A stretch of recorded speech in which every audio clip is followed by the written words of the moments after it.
Dear viewers, let's not kid ourselves. Maharashtra technically banned dance bars nearly 2 decades ago. But take a walk down the lanes of Mumbai after sundown and you will still hear the same thumping beats, the same velvet curtains, the same neon signs. So here is the question we are asking today. If dance bars are banned, why are they still running? And who is protecting them? Because what is happening isn't just about dancing girls or music or money. It's about politics, hypocrisy, and a government pretending to enforce a law it barely believes in. Hello, I'm Tejas and you're watching Honest Take on Lokmat Times. In today's episode, we are exploring some commonly asked questions. Are dance bars even legal? If not, how do they keep running? And whether orchestra bars and dance bars are the same. But before that, please do subscribe to our channel if you haven't already and press the bell icon to never miss an update. Let's begin with a story that sums up this contradiction in one sharp image. A few weeks ago, Maharashtra's junior Home Minister Yogesh Kadam was caught in a political firestorm. Why? Because police raided a dance bar in Kandivli called Savli Bar and found 22 bar girls dancing. Not just dancing, but doing so in violation of every rule in the book. The license for the bar was apparently registered in the name of Yogesh Kadam's mother. That's right, a minister in charge of maintaining law and order was directly linked to a business operating in complete defiance of the laws he is supposed to uphold. Kadam initially got a clean chit from the government, but as the media and opposition turned up the heat, his family was forced to surrender the bar's license. Did they do it out of guilt? Unlikely. It was political damage control, pure and simple. This is not one-off incident. This is part of much larger pattern, one where those in power bend the rules to suit themselves while preaching morality to everyone else. And while this minister's family was running a bar, a different political play was unfolding elsewhere. Just hours after Raj Thackeray delivered a fiery speech denouncing the presence of dance bars in Raigad district, his party men took matters into their own hands. MNS workers stormed into a bar in Panvel and vandalized the place. Smashed bottles, broke furniture, sent a clear message. Dance bars don't belong in the land of Shivaji Maharaj. 15 of them were arrested. There was a brief media frenzy, then silence. What remains is the contradiction. One political party protects bars, the other attacks them. Both are breaking the law, just in opposite directions. Let's go back a bit. The roots of this entire mess lie in the state's dance bar law, or rather, its carefully crafted illusion of one.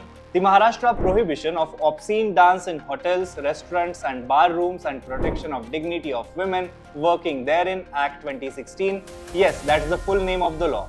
The law that was passed with the intention of regulating dance bars. Not banning them, regulating them. So technically, dance bars are still legal.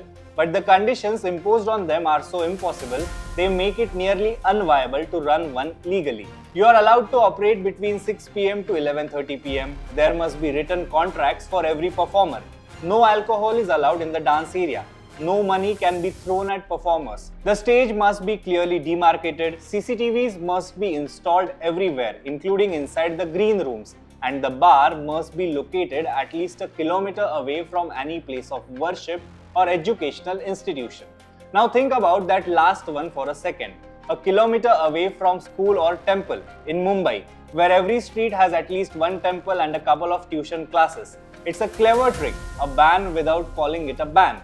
And the Supreme Court saw through this. In 2019, the court struck down many of these rules, calling them excessive, unconstitutional and clearly designed to deny licenses.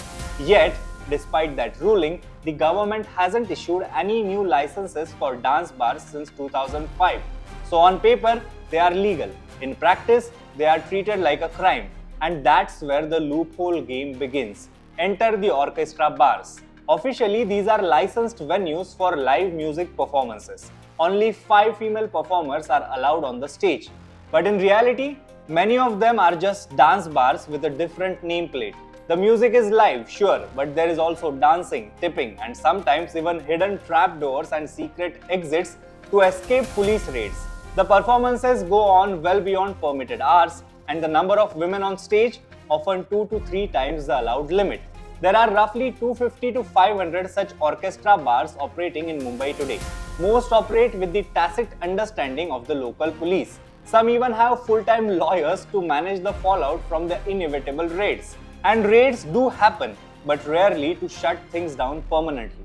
More often, they function as reminders, warnings, or in some cases, to extort money. Now let's talk about the women. Many of the women working in these bars come from backgrounds where options are limited. Single mothers, migrants, survivors of abuse. For them, this job is about survival. Yes, there are exploitative elements, but there's also autonomy, earnings, and a community. Most are not trafficked or forced into this work, as popular opinions often assumes. They are here because the system gives them few alternatives. Yet they are the ones who suffer the most when politics plays out on their backs. The bigger question is this: what does the government really want? If the answer is to ban dance bars entirely, then do it. Go to the legislature, pass a proper law, and take responsibility for the fallout. Offer alternate employment schemes for the thousands of women who will be left jobless. Set up counseling and rehabilitation infrastructure. But don't just say we are protecting their dignity while leaving them with zero choices. And if the answer is to regulate them, the dance bars, then regulate them like any other business, with clear rules, transparent licensing, sensible hours, health and safety standards, without moral policing, without arbitrary raids, without playing favorites. But this in-between space, this murky grey zone where legality depends on who you know, where protection is traded for silence, where morality is selectively enforced, that's not governance, that's abdication of responsibility. Over 40 women were rescued from one bar in Andheri where they were allegedly held against their will. In Tardev, 7.5 lakh rupees in cash was seized during a raid. In Mira Road, police found hidden trapdoors used to smuggle out performers during inspections.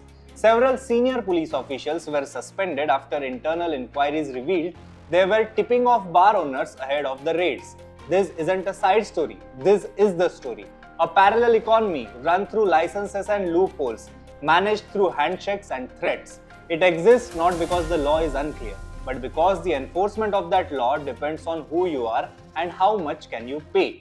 So why are the dance bars still running in Maharashtra? Because the system likes them to exist, not just officially.